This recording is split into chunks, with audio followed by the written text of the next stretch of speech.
unaiona atmosphere ya watu wa Zanzibar wakitoa vibe lile ambalo Simba amekuwa akilipata hapa Benjamin Mkapa? By the way, sio vibe la hivyo, kwa sababu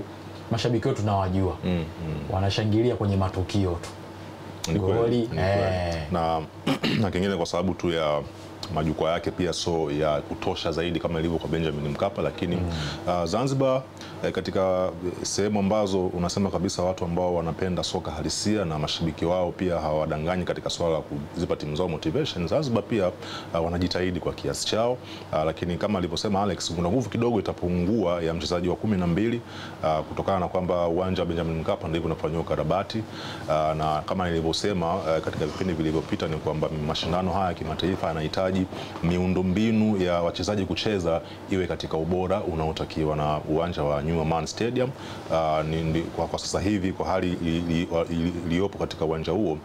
itawapa nafasi nzuri ama usahihi mzuri Simba kuweza kuperform vizuri dhidi ya Stellenbosch, na tunatambua ya kwamba hii klabu ya Stellenbosch licha ya kwamba ni klabu changa katika soka la kimataifa barani Afrika, lakini tutambua kwamba nao pia wana ambition ya kufanya vizuri zaidi katika michuano ya kimataifa licha ya udogo wao, licha kwamba wana uzoefu mdogo, lakini watahitaji kuwaonesha sasa mabosa ambao wanaimiliki klabu ile kwamba tuna uwezo wa kufanya kitu kulingana na uwekezaji ambao mtaweka. Lakini kimsingi na utazama mchezo huu kama nafasi ya visiwa vya Zanzibar kupokea watalii wa kutosha. Unajua mchezo wa soka sasa hivi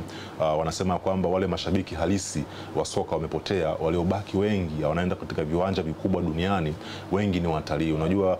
angalia miundombinu ya jinsi uwanja, kwa sababu bado ni mpya, lazima wale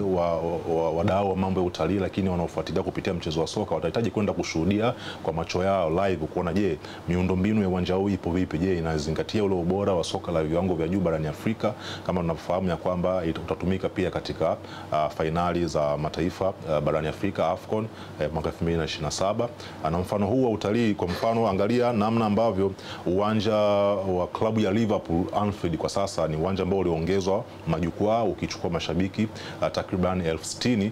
Kwa hiyo watahitaji kuiona klabu yenye historia kama Liverpool uwanja wake uko vipi.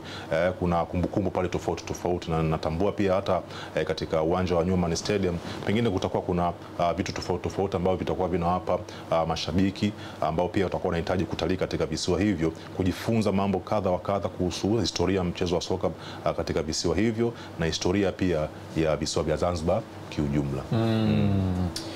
Ni muda sasa